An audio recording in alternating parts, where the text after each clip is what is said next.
Hakim.tv menyatukan ummah global. Kita berjumpa lagi dalam pusingan pertama, rancangan yang cukup menarik. Dalam rancangan apa adik-adik?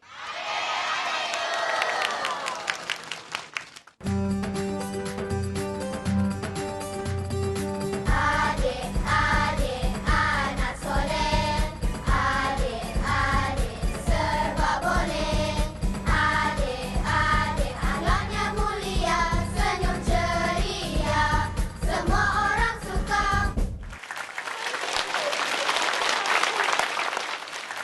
Assalamualaikum warahmatullahi taala wabarakatuh dan salam ceria, salam satu Malaysia untuk penonton di studio dan juga penonton di rumah. Seperti biasa, mereka akan diberikan masa 3 minit untuk berpidato dengan cukup kreatif dan menarik bagi menarik perhatian juri-juri kita. 60% akan diberikan oleh juri profesional, manakala 40% lagi akan diberi oleh juru penilai di tempat latihan. Baiklah, kita berkenalan dulu dengan juri-juri profesional kita pada hari ini. Profesor Madya, Datuk Sharifah Hayati Said Ismail. Tuan Haji Muhammad Abu Daud. Puan Nazizi Zulkifli. Baiklah, untuk tidak membuang masa, apa kata kita tumpukan perhatian kepada peserta kita yang pertama hari ini berasal dari negeri Sabah. Kita saksikan keunikan persembahan dari adik Ahmad Hanafi Aman. Andai keris sakti ini diasam limaukan, pasti tusukannya tajam menikam. Begitulah juga Islam. Iman dan juga ihsan dipadu bersama mencitra keharmonian insan. Assalamualaikum warahmatullahi wabarakatuh dan salam satu Malaysia buat para penonton semua. Allahu Akbar, Allahu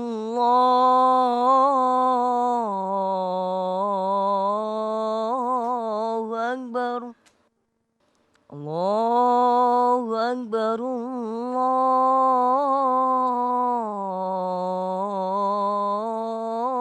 Allahu Akbar. Allah Maha Besar. Dan dengan kalimah ini benar membuktikan bahwa Allah pencipta alam cakrawala.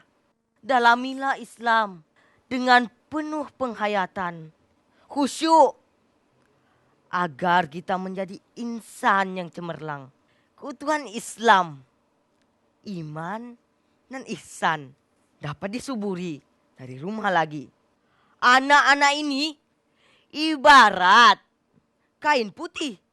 Ibu bapa lah yang mencorakkannya. Jika putih, putihlah ya.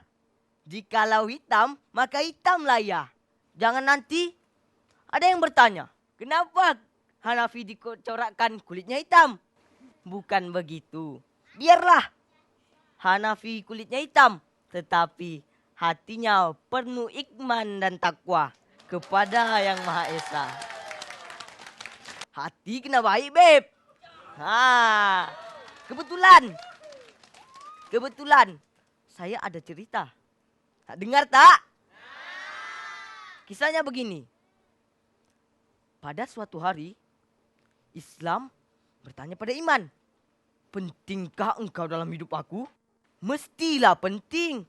Apa gunanya seseorang itu Islam, tapi tidak beriman? Belum sempat pun Islam menjawab, ihsan pula mencelah. Apa gunanya Islam tapi tidak beriman? Tapi jangan lupa ihsan sekali. Kerana kita perlu mempunyai ihsan untuk menjadi seseorang yang cemerlang. Cemerlang bagaimana? Kita perlu percaya bahwa Allah mengetahui apa yang kita lakukan.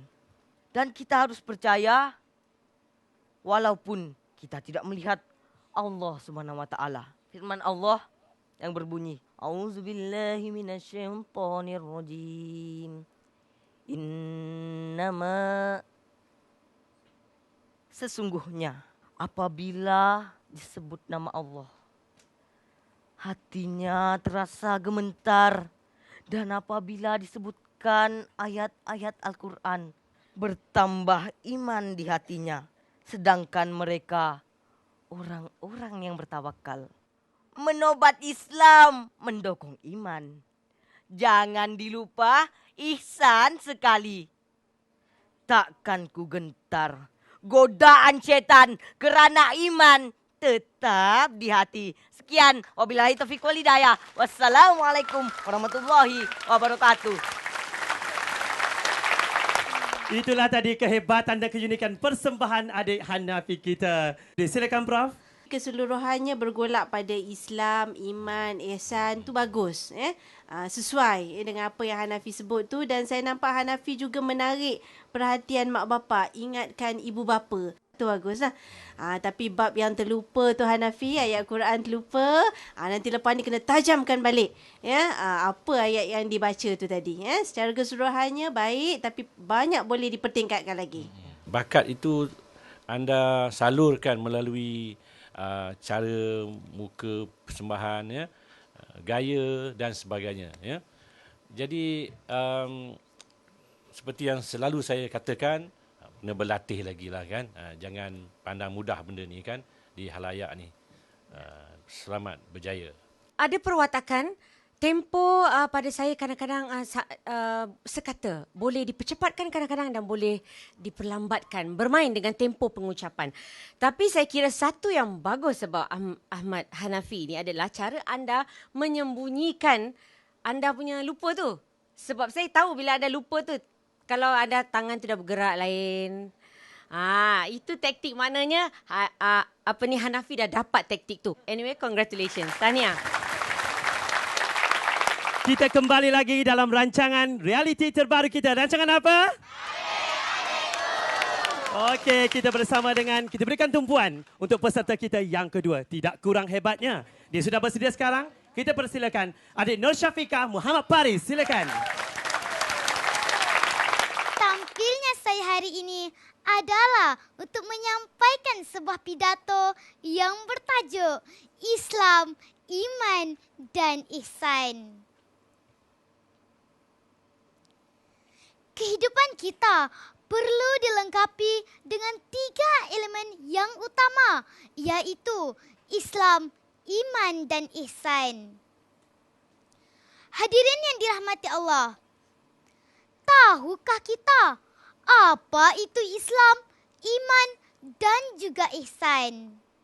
Islam bermaksud tunduk dan patuh kepada Allah Subhanahu wa Ta'ala. Iman bererti pengakuan lisan yang dibenarkan oleh hati dan dilaksanakan oleh anggota badan. Manakala ihsan pula bermaksud beribadat kepada Allah seolah-olah kamu melihat Dia. Firman Allah Subhanahu wa Ta'ala, Bismillahirrahmanirrahim. Inna dina indallahil Islam. Surah Ali Imran ayat 19 yang bermaksud sesungguhnya agama yang diterima oleh Allah ialah agama Islam. Ini sudah cukup untuk menjelaskan bahawa Allah tidak akan menerima agama yang lain melainkan agama Islam. Iman adalah martabat mendekatkan manusia kepada pencipta. Dari situ akan lahirlah sifat God conscious yang bermaksud jiwa yang takut kepada Allah Subhanahu wa Ta'ala. Iman yang jitu pasti rindukan rahmat Allah.